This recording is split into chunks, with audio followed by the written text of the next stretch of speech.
you down with OTC?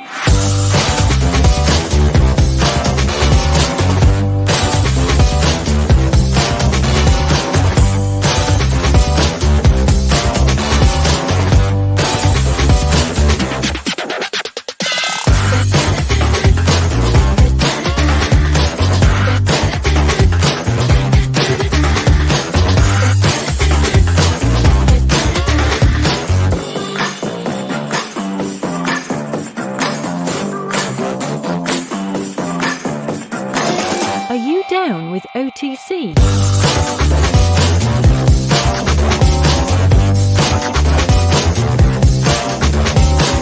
OTC. Are you down with OTC?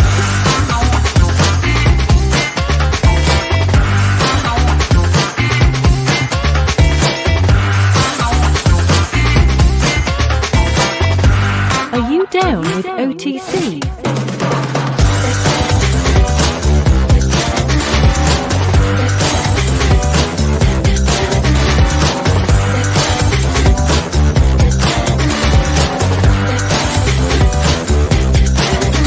OTC.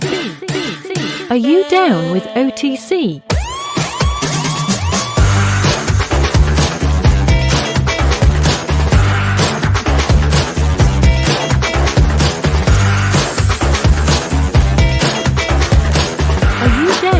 Down with OTC.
Down with OTC.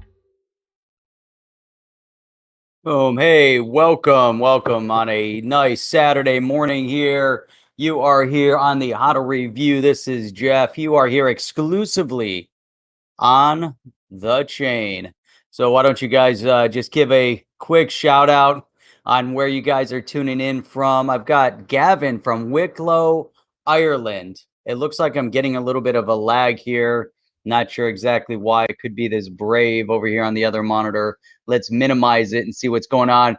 But if you guys haven't been to Wicklow, Ireland, that's a place I highly recommend that you go. You've got the Wicklow Mountains over there. And when you go through the Wicklow Mountains, it's just absolutely beautiful over there. It's an amazing, amazing hike as you get into the mountains. Great place to stay. So glad you're tuning in from Wicklow, Gavin. Welcome. We've got people that are tuning in really from all over the place. So this is really outstanding. You know, there's so much that I wanted to dig into. It looked like Brave was giving us a little bit of a drag on the resources, but we're going to open that up here in a second. Oh, Lisa's from Donegal, Ireland. That's right. Another great place. We've got a lot of people here from Scotland, from England, from Ireland. We're covering that, covering the UK. So anyhow, there are a number of things that I wanted to dig into immediately. And if you look at the thumbnail on the video, why XRP, and I was going through, I've been reading a couple different articles. I was reading a couple tweets, and there was this kind of this nag, you know, I'm trying to figure out, there's a lot of newer people in the space. Obviously, we have a lot of veterans that are in the space as well, that have been with digital asset, you know, for years. And so, but for those, even many of the old timers that are here in the space, it's good to go back and say, okay, as we look at all of these different digital assets, how do you differentiate, one digital asset from another in terms of the overall value that it offers in this space? I'm definitely getting some lag over here on this other monitor for some reason. But we're going to pull this up. So what I want to go through, I want to look at, number one, first and foremost, why XRP? Why is there so much of an emphasis placed on XRP? Where is the real world use case of the XRP? You know what I'm going to have to do? I'm going to have to ditch the Brave. That's what's causing the problem. Amazing. This is just unbelievable. So we just discovered a memory leak on Chip system. Chip is obviously having a memory leak with Chrome, but I'm thinking that the amount of resources that this program that we use needs is very, very consuming. But what's interesting is that on my side, I'm okay when I'm using I'm okay when I use Chrome, and Chip not so much. But that's okay. So let me go through. Now I'm gonna have to open this up all over again. I'm gonna have to open this and just drag it over to the other screen. And now we're gonna have to go through this one by one, but I'm gonna have to use Chrome instead of Brave. Let me see if Chrome is doing the same thing. No, it should be okay. Maybe there is a little bit of a lag, so it wasn't Brave. It's actually the software that we're using. So anyhow, let's dig into this. Let's go. I like that. Yeah, Chrome is definitely bad, without a doubt. So look at this. We got somebody in from. We got 1, 2, 3 coming in from the whale. So now we've totally got everything covered here. We've got it covered. We got the UK covered. We got people tuning in here from all over the place. Got Sweden and Denmark. We've got Jersey. You got to get Jersey in the house here. So there's more Jersey over here. There we go. We got the Jersey crew here with us. So all right, let's go back over here. We've got YXRP. So you open up the XRP ledger and look, number one, first and foremost, YXRP, because obviously XRP is the best digital asset for payments. But that's not exactly it. We're not going to go here and say, okay, let's take everything at face value just because they say it's so. But if it's on the internet, it must be so. And if they write it like that, it looks so professionally done. No, but honestly, so we look at the different digital assets and you look at the use case, you look at the viable use case, but something that's being put in place now. So if you look at Ethereum, why is there so much draw to Ethereum? Well, mainly because they're building on the Ethereum platform. They're spinning other digital assets, off of the Ethereum platform, and that gives it a use case. The smart contract aspect of Ethereum gives it a use case. Bitcoin, and this is what we talk about, we've analyzed so many times, and you have the Bitcoin maxis out there that believe that there's only one and it can only be Bitcoin. Kind of like what Chip and I talk about, if you went to the stock market and you said, well, there can only be one, and that one is Amazon stock, and that's it. You can't have no other stocks, but you have projects, you have this viable use cases out there. But interesting, with Bitcoin, its initial assumption was to be a replacement for fiat currency, a replacement for banking. But that's not exactly what happened with the Bitcoin. But now it's been transitioned more into the store of value. So as you kind of drill down through the different assets, everyone has a different use case. So Bitcoin, store of value, Ethereum, rolling out other platforms, other the ERC20 tokens, and so you have other assets that are rolling off of Ethereum. You have the smart contracts. You have a lot of that's built into it. Then you get down to XRP. XRP, as they're saying here on the XRP ledger right off the bat, or the XRPL.org, XRP, the best digital asset for payments. Now, the idea here and why we keep drilling back over to XRP, why are so many people focused on XRP? Well, XRP was built for the use case that it's being driven towards.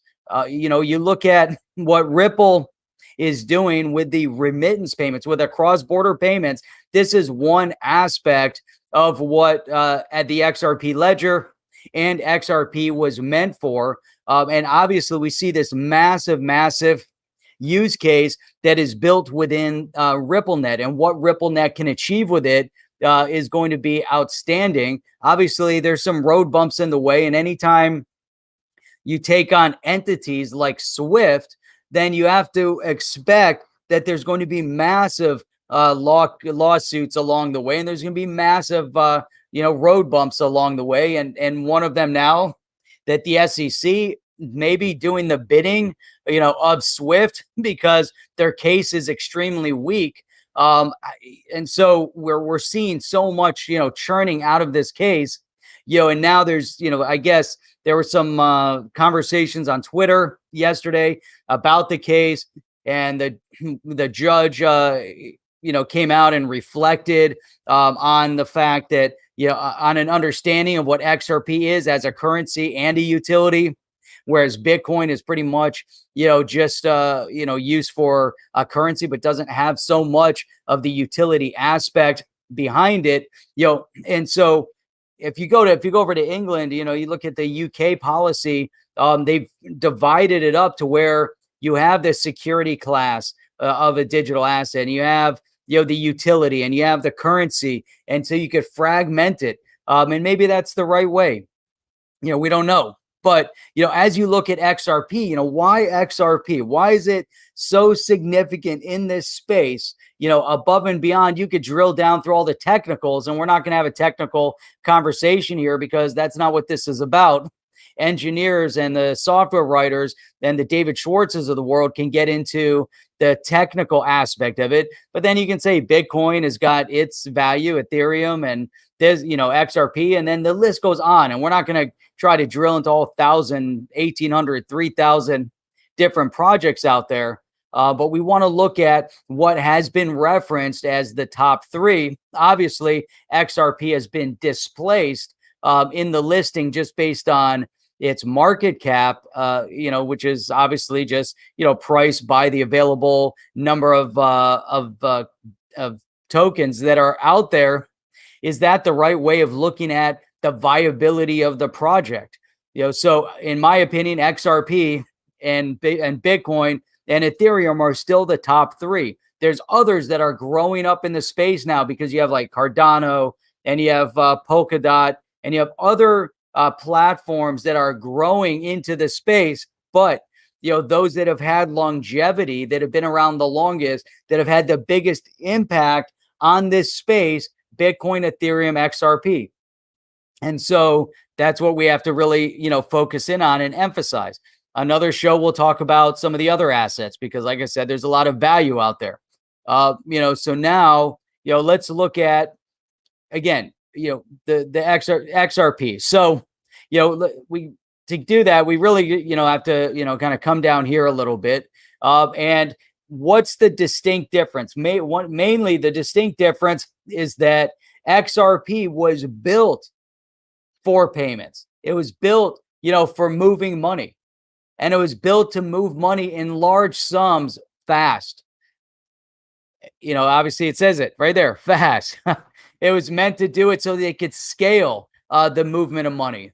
It was meant that they could build the rails and allow for massive transactions to happen all over the world between big financial institutions and banks.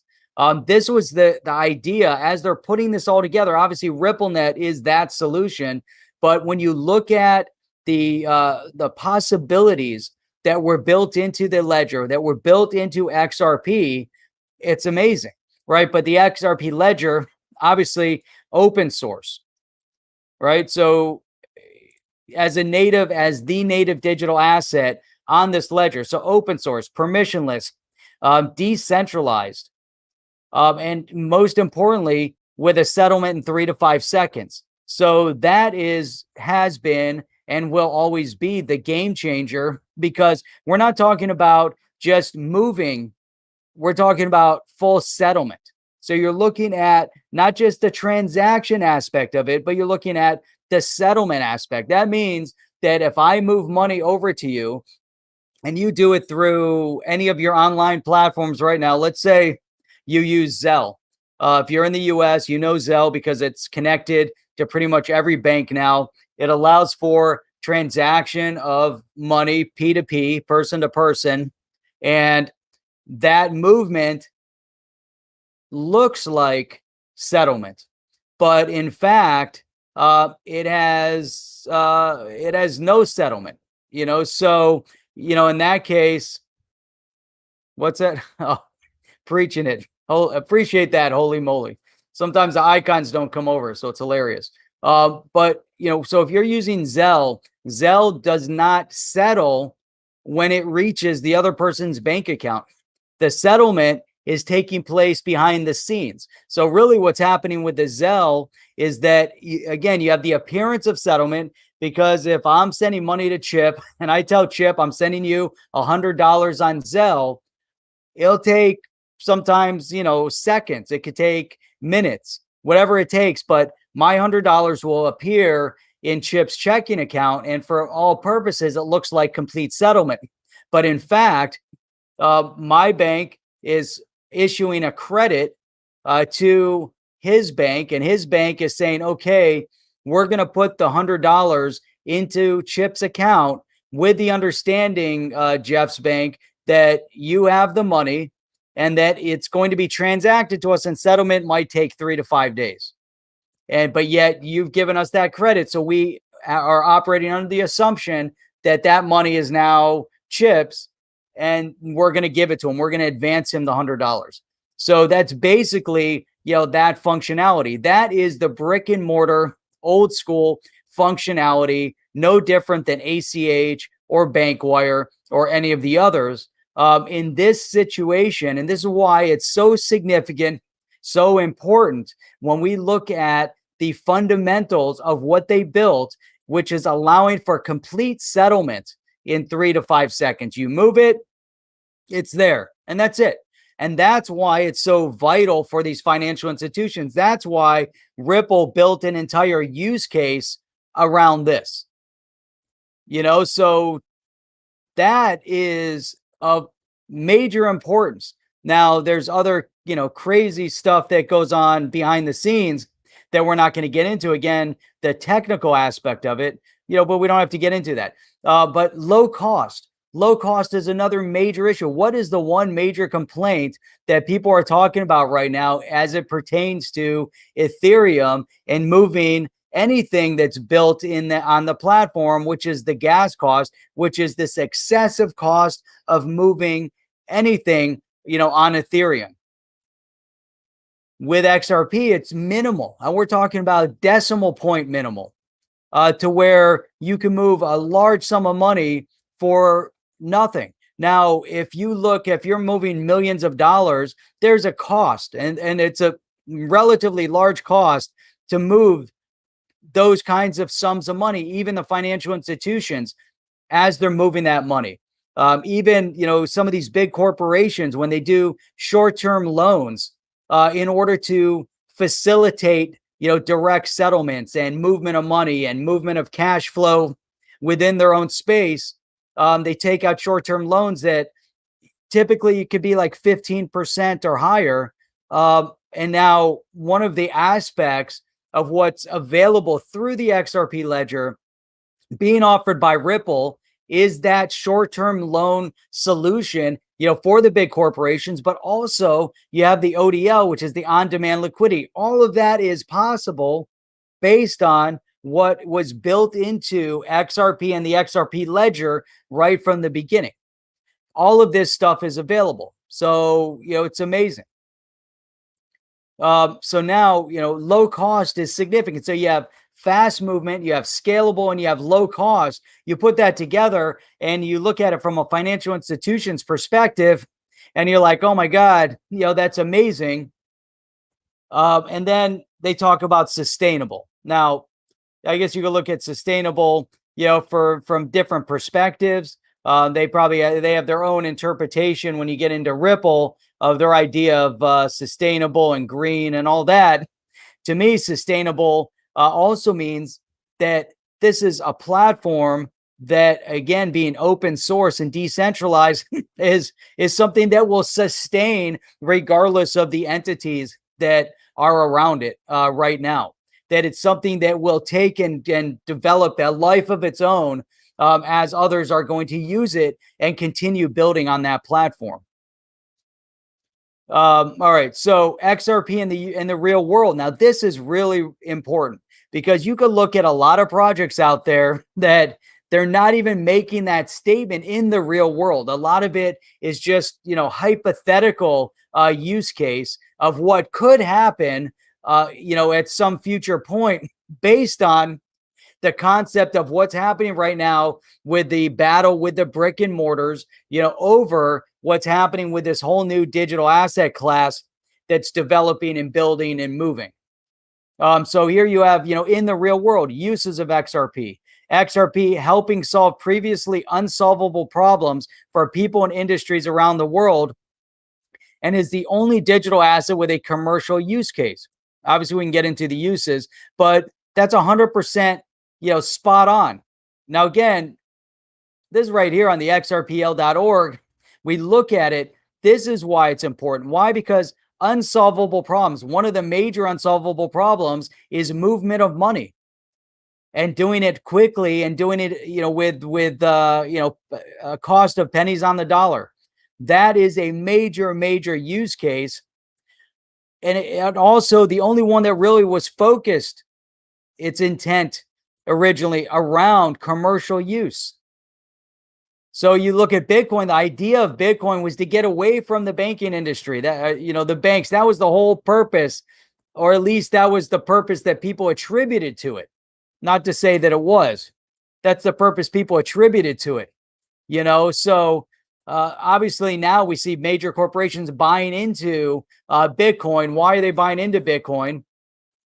They're buying into Bitcoin because they look at it as a long-term, strategy. They look at the long-term use case as a store of value and a developer and building of value.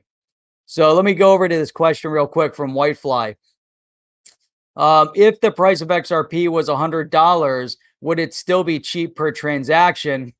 The answer on that is still yes, because of how they built it in. And they did build it in, for that same purpose, to be inexpensive as far as cost, because now it's like pennies, pennies on the dollar to move money. And it just does it extremely efficiently. And we can get into that calculation, and you can go back in and look at, how they calculate that down.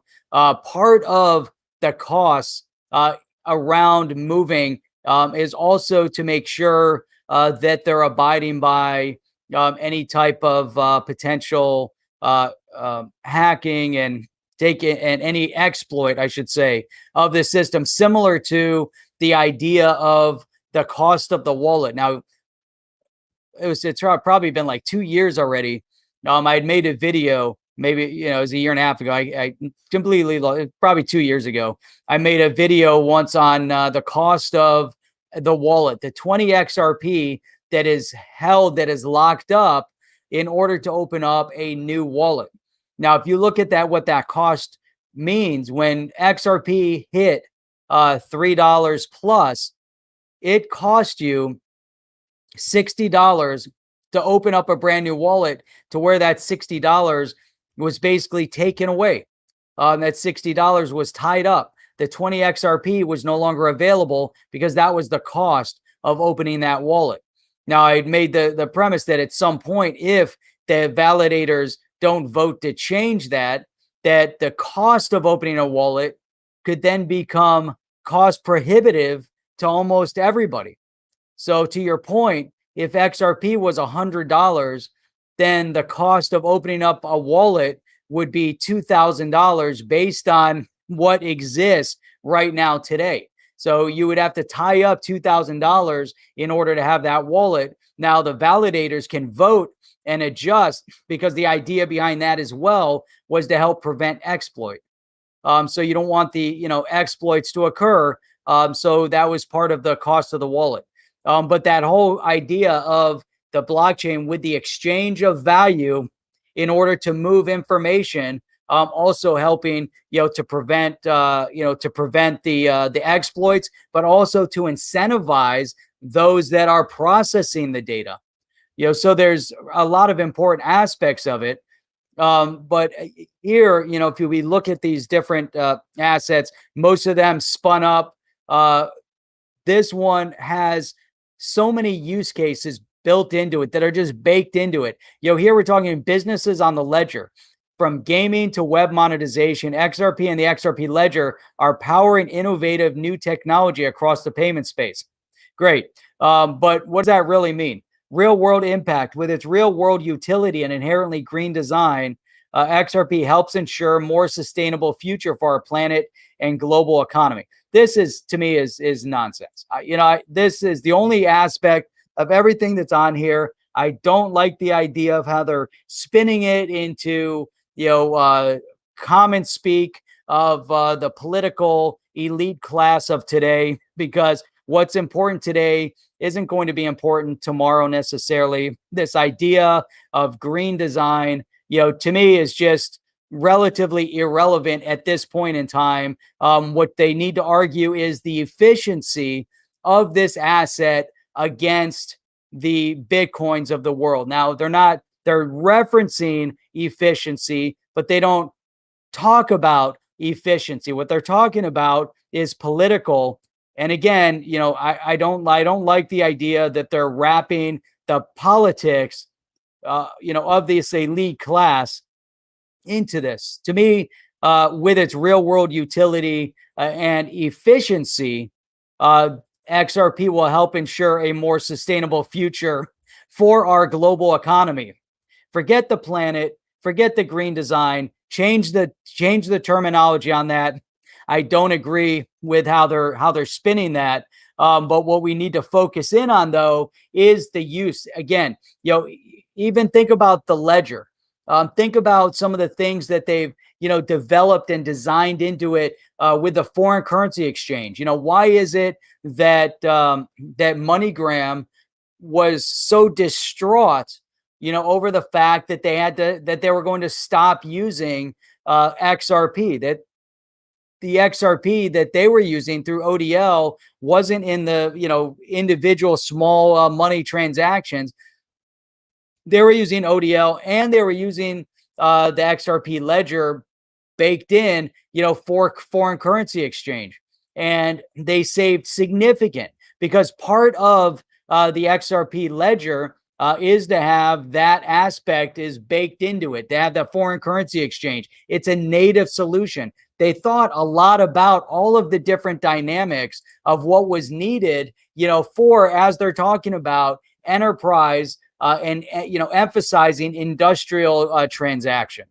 So Crypto Bull says here, each transaction can be technology increased to hold more than one transaction. Think of one transaction holding 100 transaction. It's a matter of turning the switch. ETH can do it. Yeah, ETH 2.0. So everybody's spinning in that direction. So they know the inefficiencies of Ethereum. They know the inefficiencies of Bitcoin. There's other platforms that are coming into being that have resolved some of that. Obviously, they're trying to fix it. They've talked about the Lightning Network and talk about Ethereum, ETH 2.0, but those are still down the road. It just isn't there yet. And here you have a platform with the XRPL that has all of that it's already baked in for that efficiency right off the bat. That is really significant. So Holy Moly here says at $100 escrow, which would be 5.5 trillion. Will the SEC allow that? It's a great question. That's a really good question. Will they allow that? And that's something that, we were talking to John Deaton about after the fact. We're talking about the escrow and what could potentially happen with the escrow. Would the Federal Reserve allow that? It's funny. I'm looking at myself and I think my camera, I was set up off site somewhere yesterday doing some stuff, and my camera's tilted. So I keep straightening myself out and I'm at an angle. It's hilarious. So is the SEC going to allow it? Is the Federal Reserve going to allow it? Is the U.S. government going to allow it as a whole? I think that's where you have a potential discussion point to where that's a large sum of money that could be tied up, and influential size of money that comes out. Because if you think about the 1 billion XRP that is then released every single month, that 1 billion XRP becomes $100 billion in value. And that's a huge sum every single month. Now, one of the things that is definitely, had been talked about early on, is that, XRP would have to be, valued at a higher price point in order to accomplish the things that they needed to accomplish in the financial space. So, like Anthony's saying, do we really see XRP hitting $100? Wouldn't that mean the value of the USD is damn near no longer existing? Yeah, I'm not sure, exactly how that would reflect back to the US dollar and US dollar value or no value. If you look at where we're at right now with the Bitcoin valuation, $60,000 Bitcoin at, let's say, 18 million of them available, do the math. Would we anticipate and expect that Bitcoin would get to that point? And there is conversation now that they have an expectation that Bitcoin, obviously we've heard the conversations from many, 100,000 is in the crosshairs now, but 1 million is in the crosshairs as well. Is it going to hit that? Who knows? It's possible. It definitely is possible, but we don't know.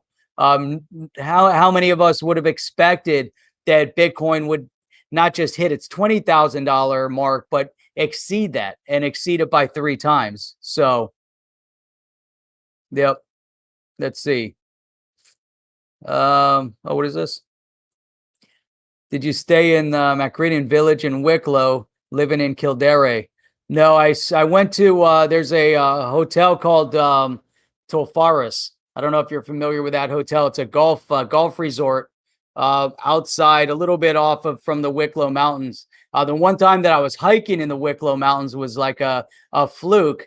That was an interesting fluke. We spent a weekend crossing over. We're over in I was at some meetings over in Germany, and then came back through Dublin and spent a couple nights in Dublin, but then took a trip, just drove one day over to the Wicklow. We ended up hiking up through the whole ring of the Wicklow Mountains, kind of on a spur of the moment, but we weren't prepared for it. Went up there in running shoes and jeans, but we made amazing timing. The distance that we hiked through there, everyone's in their hiking gear and backpacks, and my friend and I, both runners, we just basically ran the mountain in jeans and running shoes. It was hilarious. But Tolfaris is where I normally, if I'm going to stay in that area, then that's where I like to go. It's awesome over there.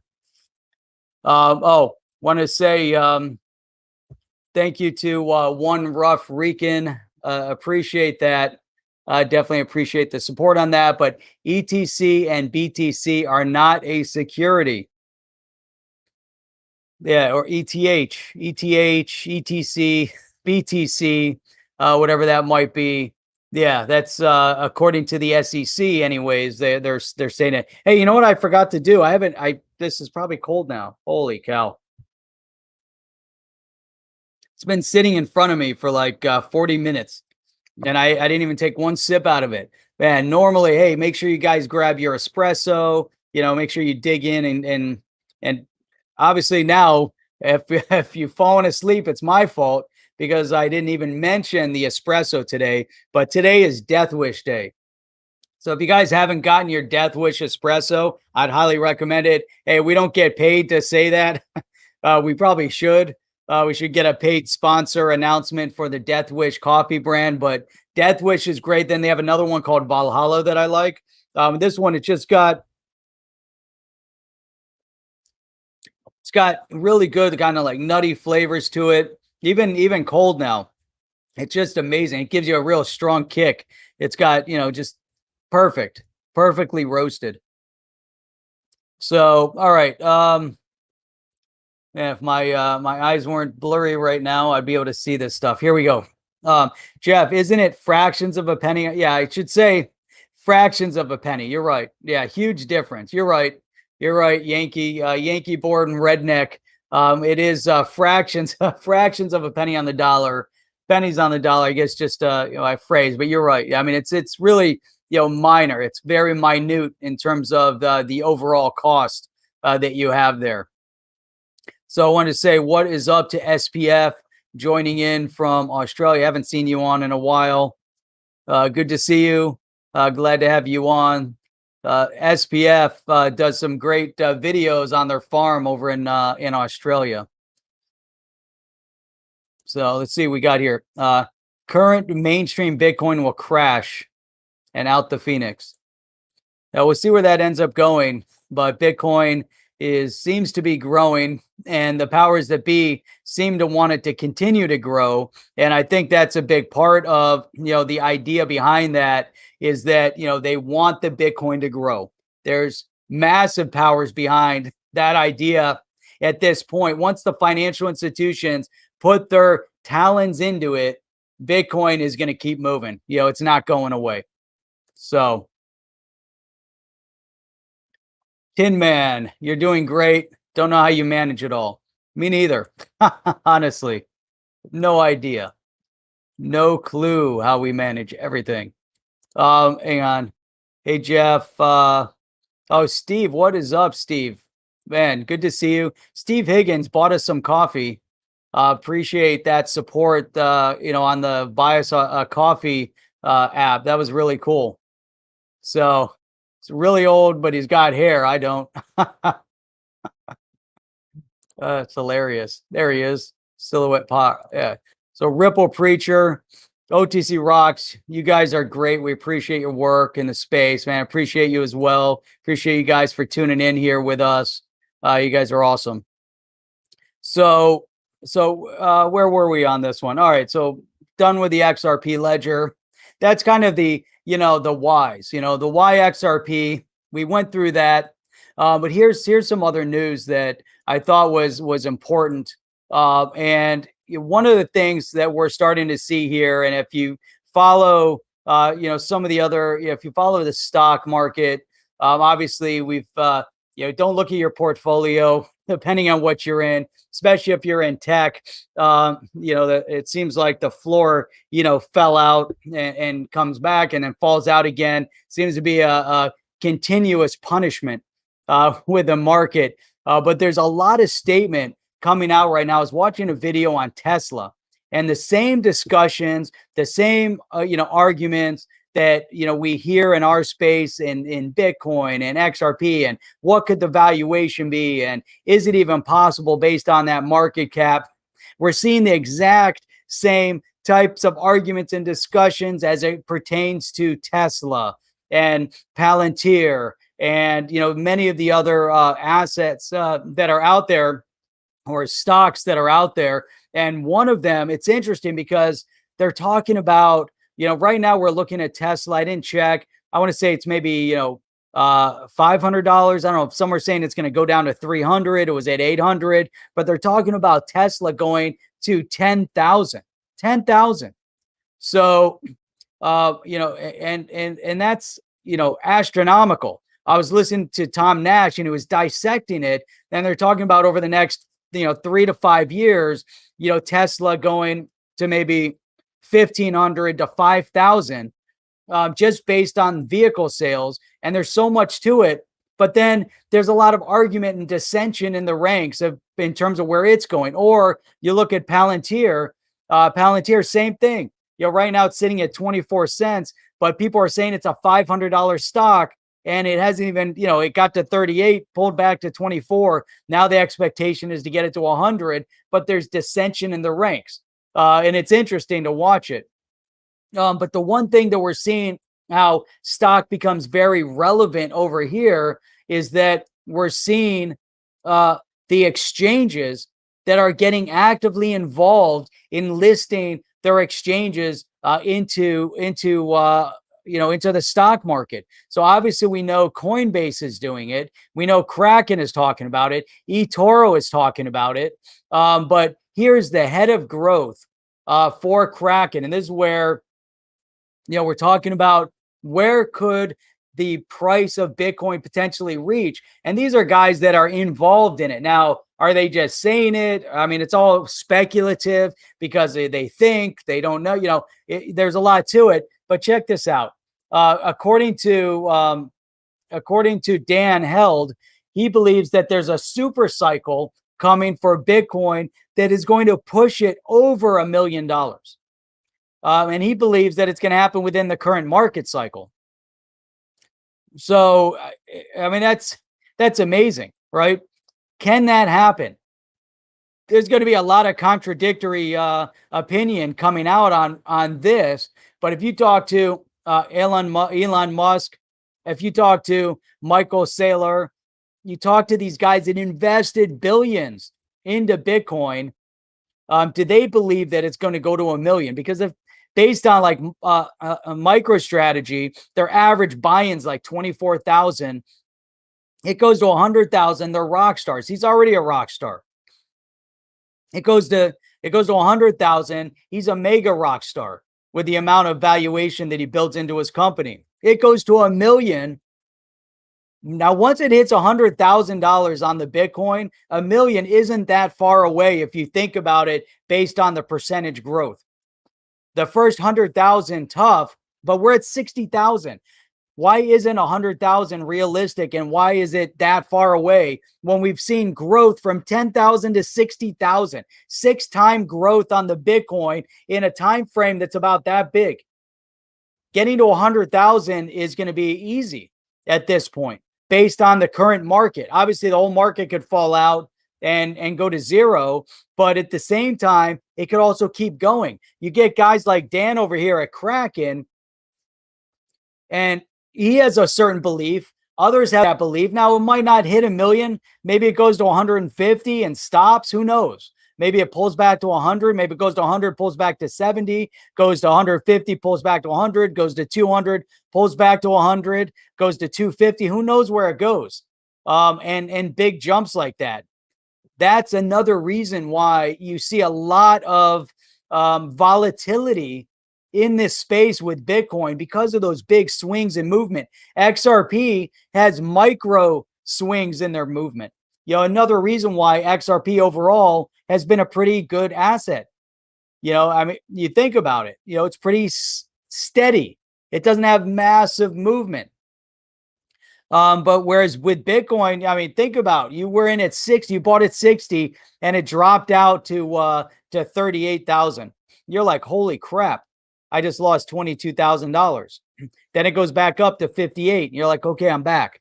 Bitcoin, you buy in at 47 and it drops down to 45. You're like, oh, I lost 2 cents, but it's moving again, and then it's, so there's little micro, obviously 45 cents versus, $60,000, $60,000 a movement, the same percentage movement is going to be a lot, bigger in terms of, price.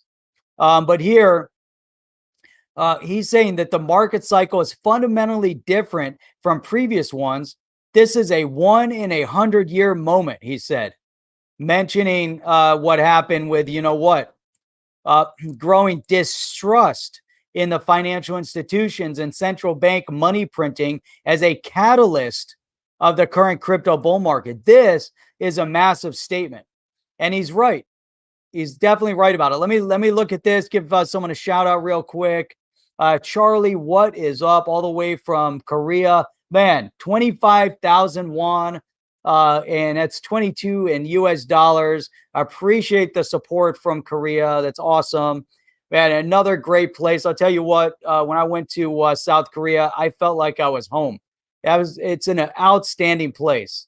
Going over to, I was in Seoul and kind of all over the place. And that's a great place. I loved South Korea. Haven't been back again. I want to go back to South Korea. It was amazing, amazing. The subways were perfect. The food was phenomenal. The seafood market over there was fantastic. It was an amazing experience. They have an electronics market in Seoul. If you guys haven't been there, and this electronics market is like multiple buildings. Like every building is like 4 or 5 stories, and you go up every level, and they have all just electronics of every imagination in that electronics market over there. It's all just amazing. This is why it's so great. We have people from all over the world that are tuning in here, and the feedback and the commentary. And I'm just so happy that Chip and I have been able to reach out to so many people and have even this little shred of an impact. I'm bringing people together. I think is just outstanding.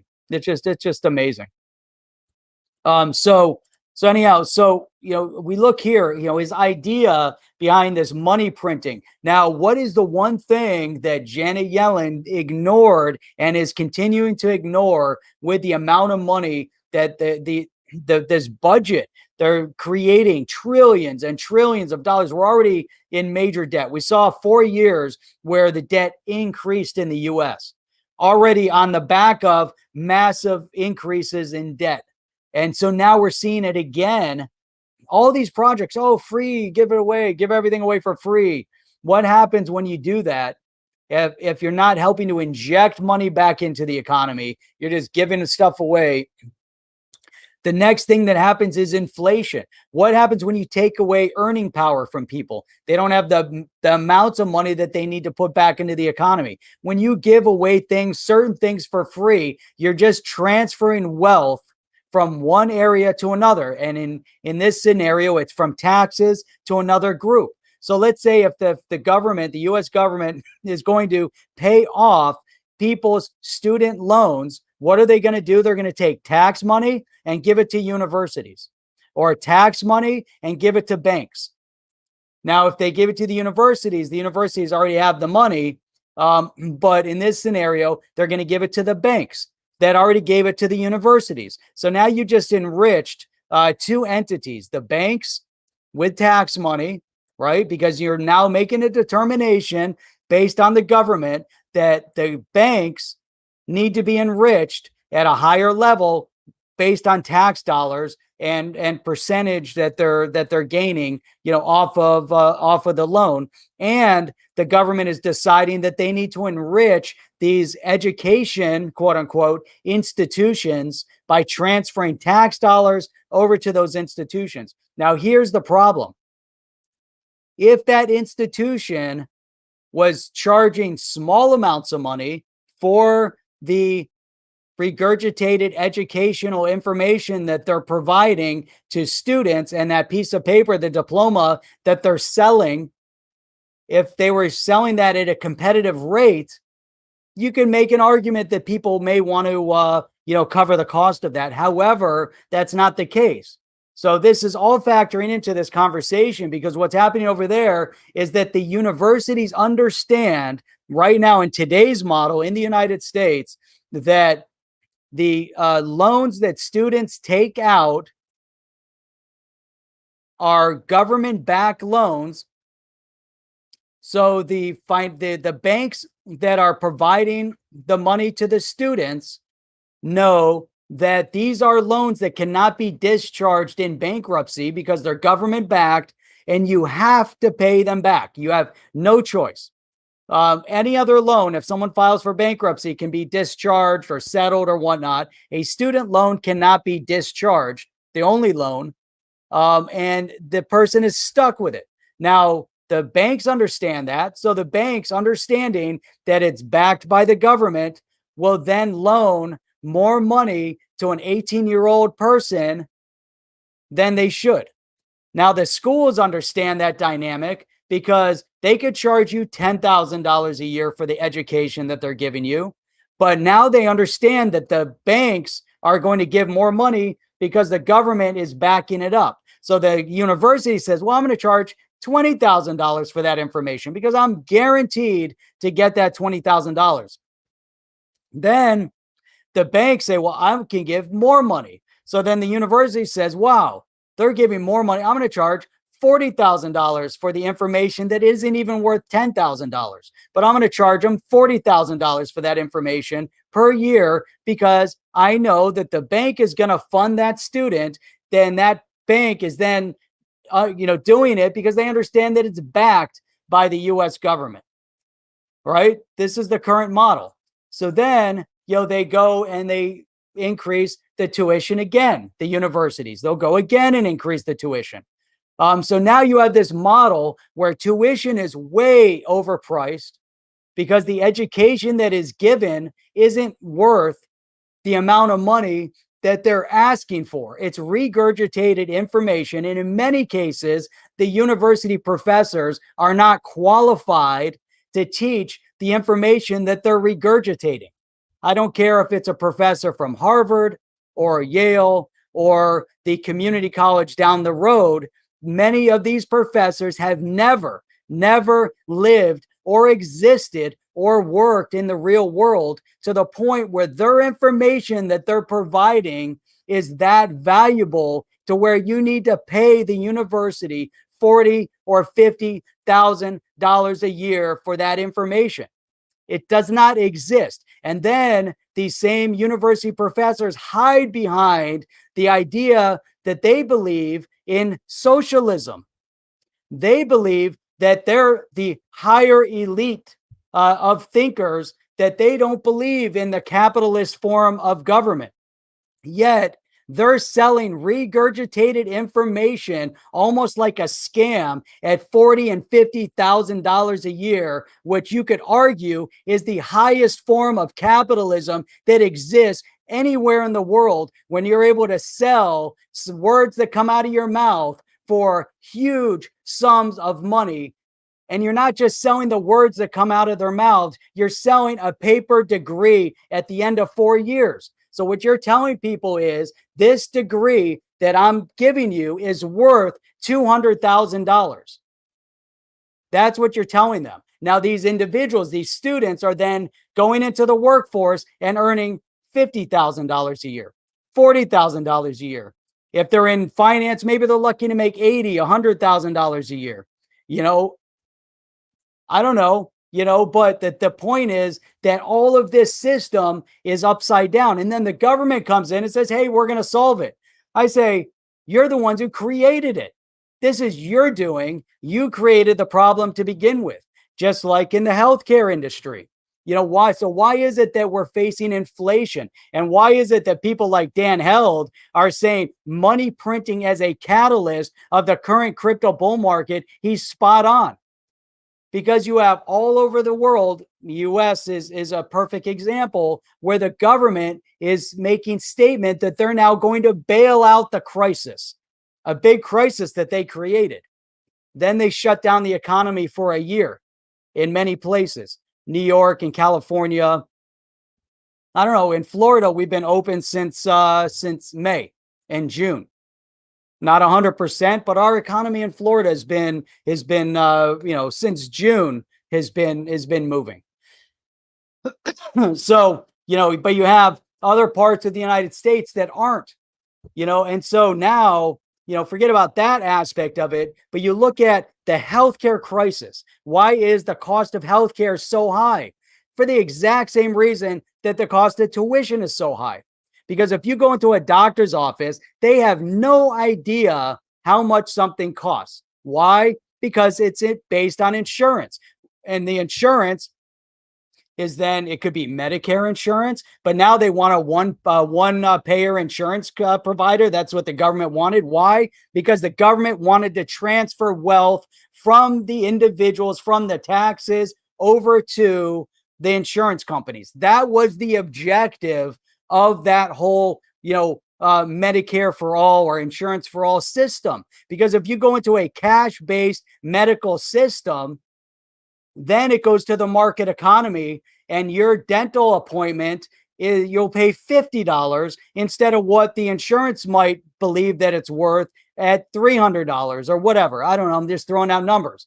You go to a doctor for a checkup, go pay him $50 out of your pocket. Who cares? That's money well spent.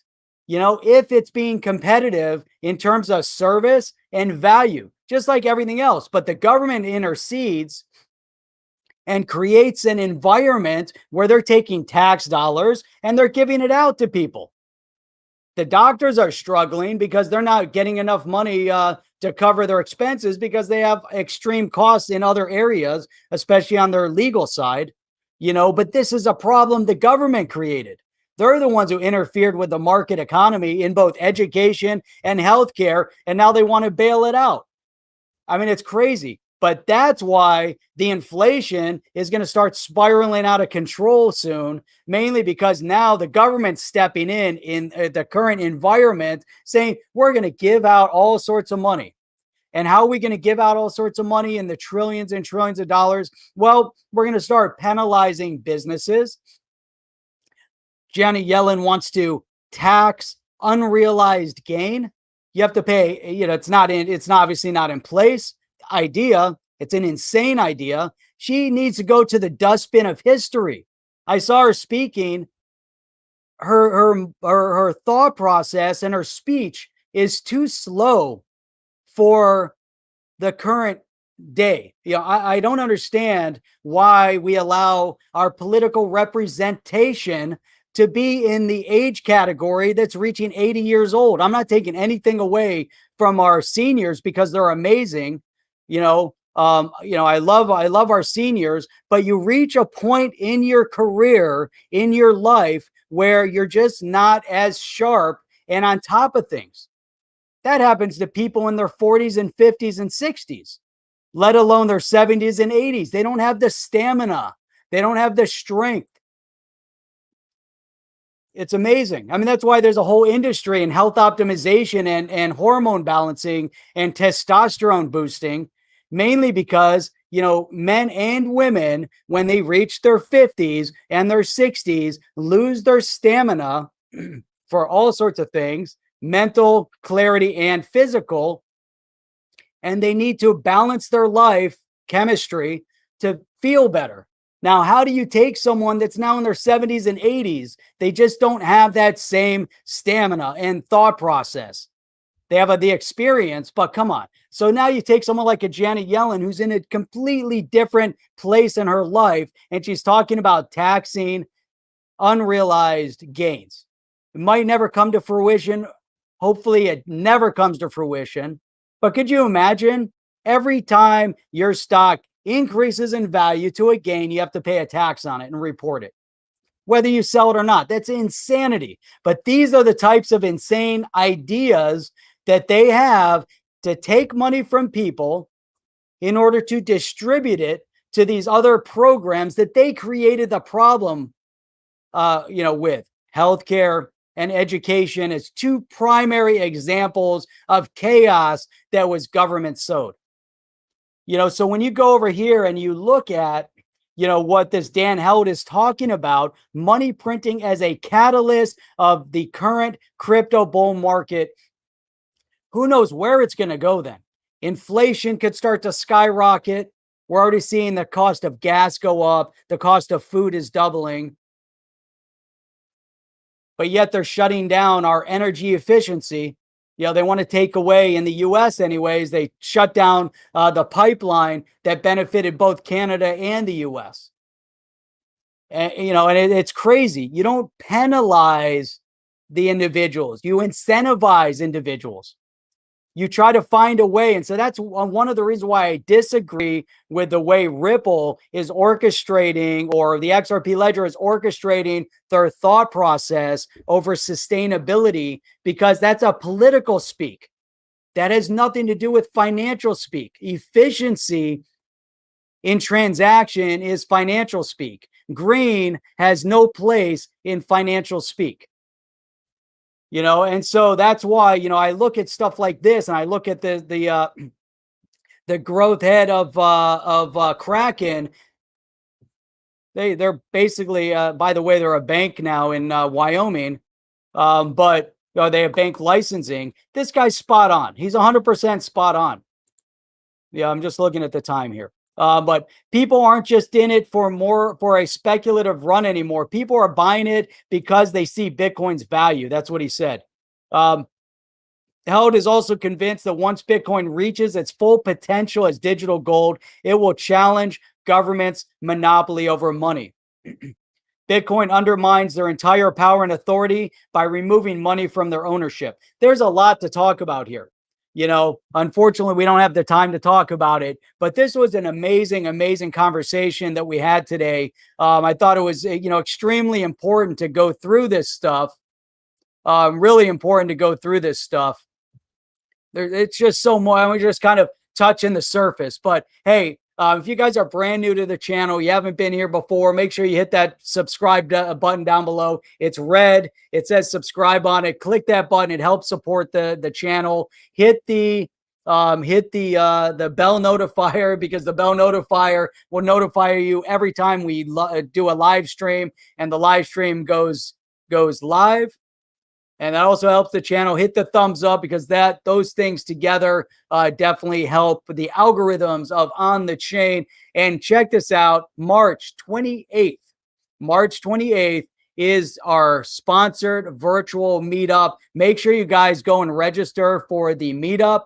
I think you guys are going to really want to be there. The virtual meetup, you can look at the link below. Go to otc.one/meetup. otc.one/meetup. It's going to be 9 a.m. Eastern Standard Time to 11 a.m. Eastern Standard Time, March 28th. That's what I got for you guys today. I'll see you guys tomorrow night with co-host Chip on the roundtable at 8 p.m. Eastern Standard Time. Until then, see you on the next one. Are you down with OTC? Please like, subscribe, and click the bell to be notified when the next video drops.